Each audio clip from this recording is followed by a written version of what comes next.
Every day, something dramatic happens in the Caribbean that affects our lives. We'll give you the details. We'll give you the facts on Caribbean Perspective with Eddie Frederick. Here's Eddie Frederick. So glad you can join us. With Trinidad and Tobago designated 6th most criminal country in the world, dire consequences lurk for business. This story takes the lead in today's edition of Caribbean Perspective for Thursday, 20th April 2023.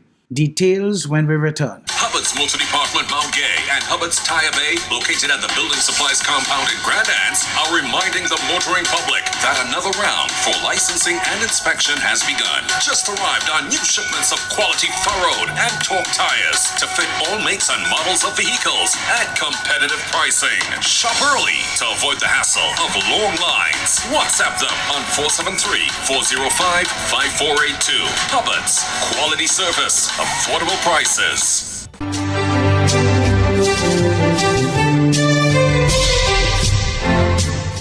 Welcome back.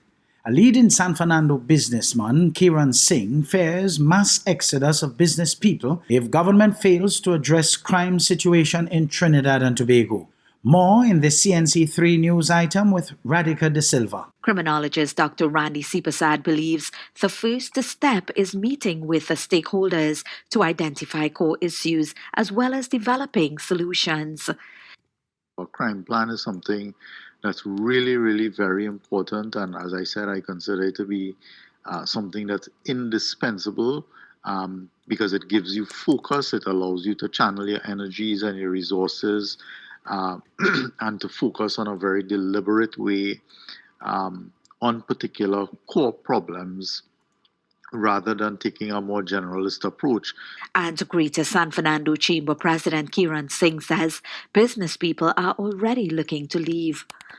If we have people saying, we're thinking about migrating, we're thinking about taking our resources elsewhere, eventually it will happen. And we could face a point or come to a position where there's some sort of exodus of movement of the financial wealth out of the country. And coordinator of the Confederation of Regional Business Chambers called for greater collaboration. They need to come forward to talk to the country in a more understanding and a more constructive manner and with proper engagement, and to have meetings with business and other stakeholders to work out a glide path on what is being done to deal with national security matters and crime. Crime has been on the rise in recent times, and calls have been made for the government to impose the death penalty, a gun amnesty, or a state of emergency in crime areas. Radhika De Silva, CNC3 News. Trinidad and Tobago's opposition leader says she does not agree that crime is a public health issue, but agrees it causes public health issues. The opposition leader spoke with the media at CARICOM's regional symposium on crime as a public health issue on Monday. TV6's Jewel Brown reports. Members of the opposition, led by opposition leader Kamla Prasad Besessa, attended the opening ceremony of CARICOM's regional symposium on violent crime at the Hyatt Regency Hotel in Port of Spain. And right after the opening ceremony for the symposium, the opposition leader gave her perspective about the proceedings and also the theme of the symposium, violence as a public health concern. It is a national security issue. It's a socio-economic issue. And that's where it starts. We have to deal with economy, we have to deal with education, we have to deal with opportunities for youth and for all. And if we don't deal with that, call it a public health issue, what you'll give us what? Will you take a Valium? No. It is not a public health issue, but I agree, it causes public health issues. Prime Minister Dr. Keith Rowley made an apparent reference to calls from the opposition regarding the war on crime. In the political arena, some believe it's all about having the right national security minister. Others share the epiphany of separating the Ministry of National Security into fragments of Homeland Security and Defense. I wish it was that simple. Those comments did not escape the attention of the opposition leader. He said, well, look, we don't agree with those who talk about splitting the ministries. Of course, it's an overburdened ministry. We need to disaggregate. and put square pegs in square places and round pegs in wrong places. Prime Minister has given us nothing today so far, but I live in hope. The Prime Minister said that in recent years, Trinidad and Tobago had 10 ministers of national security, including 5 during the 5-year term of the UNC-led People's Partnership Administration. This current administration, PNM, has had 3 ministers in 8 years. And the one indisputable fact in all these musical chairs is that the violence has not abated.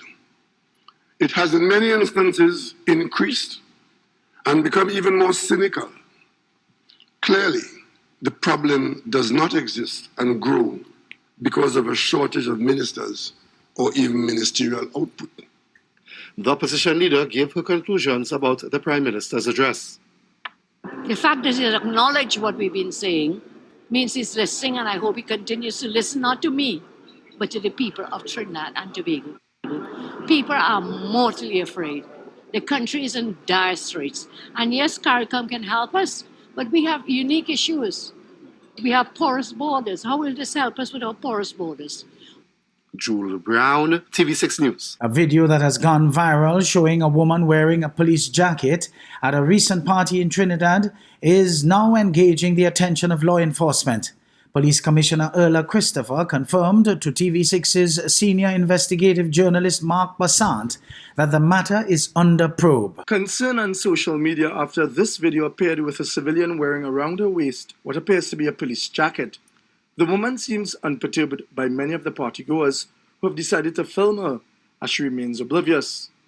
Moments later, she's captured wearing the jacket the way it is supposed to be worn, while consuming a beverage and engaging in conversation with other partygoers.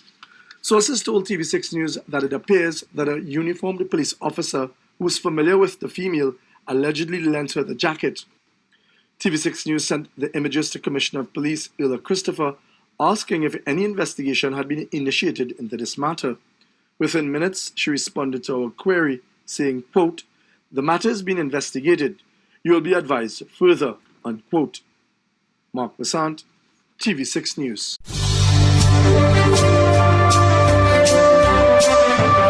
You're listening to Caribbean Perspective with Eddie Frederick.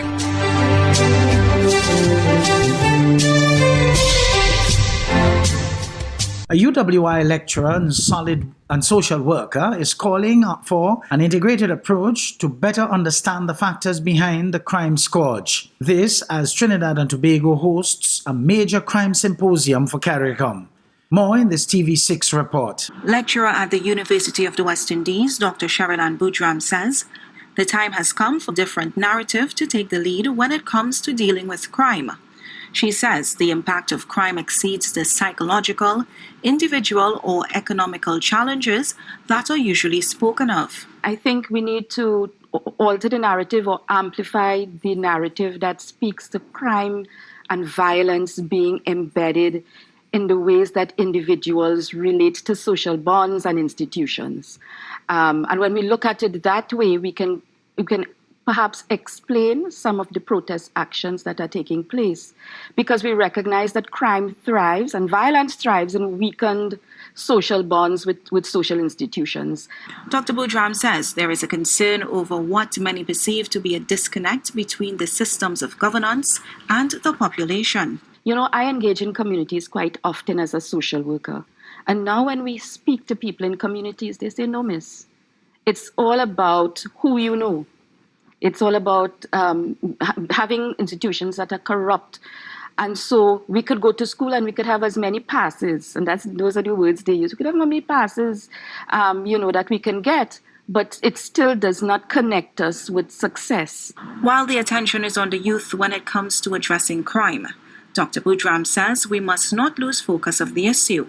She believes there needs to be a focus on citizenship and national service to foster a greater sense of belonging. And that conversation has to take place from very early so that it is embedded in us that we feel connected to our institutions, to our community, to our neighbors, and that we also have a sense of responsibility. Yes, it starts from young, But at this stage, I think we also need to embed these messages and to support these messages for all of us. Aksha Gulstead, TV6 News. The Prime Minister of Trinidad and Tobago and the opposition leader there offered differing views on the theme of the CARICOM Regional Symposium that began at the Hyatt Regency Hotel on Monday, violence as a public health issue. But first, we begin with a call for regional cooperation within CARICOM to deal with what its leaders are calling an epidemic of violent crime. The Prime Minister of Trinidad and Tobago suggests laws that can be applied in any CARICOM state. The Prime Minister of Barbados suggests rotating judges among CARICOM states. TV6's political editor Jewel Brown brings us the details. During the opening ceremony of CARICOM's Regional Symposium, Violence as a Public Health Issue at the Hyatt Regency Hotel in Port of Spain, Prime Minister Dr. Keith Rowley spoke about the impact violent crime is having on Trinidad and Tobago. In 2011, we lost 352 lives. And by 2022, the annual count was over 600. A new record, already being challenged by the murder rate for 2023. Except for COVID in a pandemic, none of the listed dangerous diseases have taken lives like this in our population. Dr. Rowley said current laws acknowledge a suite of afflictions, including COVID-19.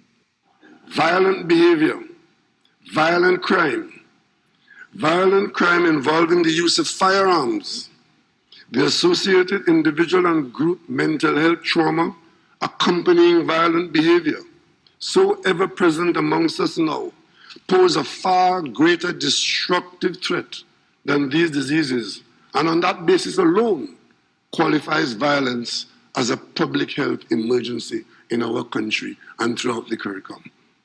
And the Prime Minister said there's a major financial cost to the societies in the region and not just in lives lost.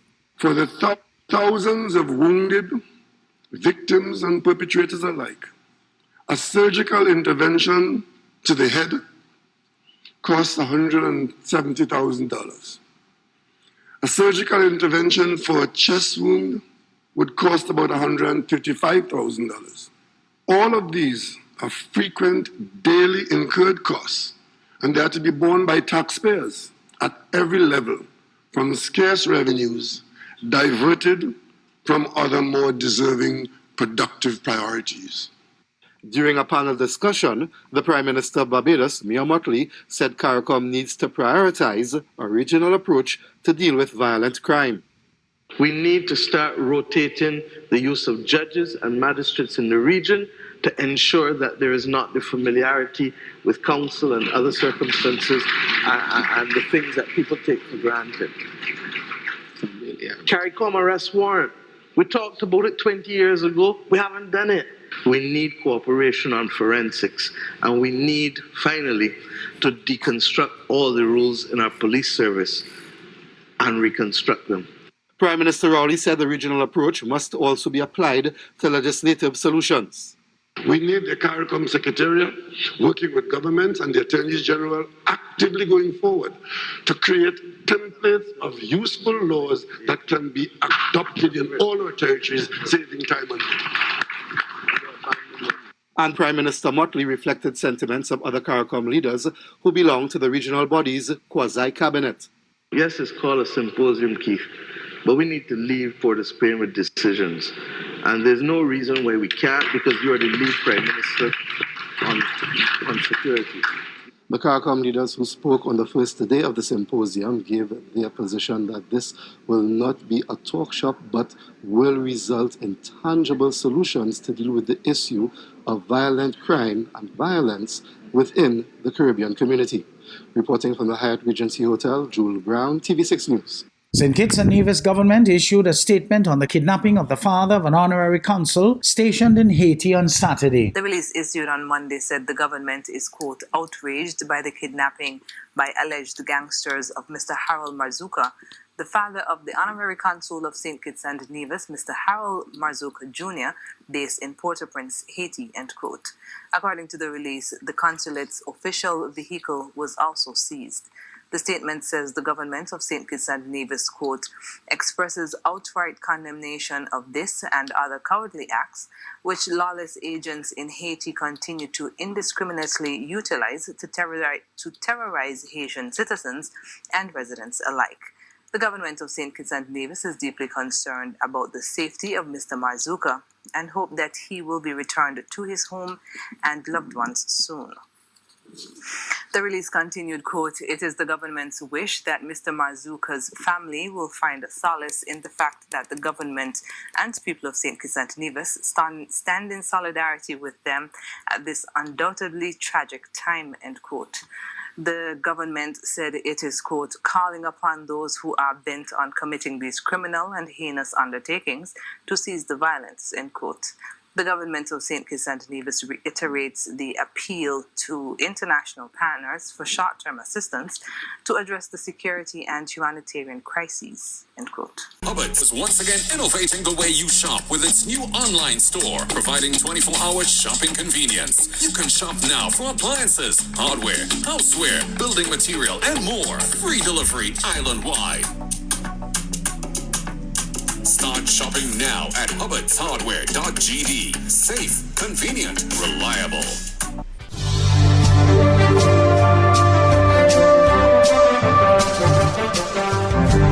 I am Eddie Frederick. This has been Caribbean Perspective, a whole new approach to highlighting developments in the Caribbean. In the meantime, please continue to log on to CaribbeanPerspective.com for more daily news and more.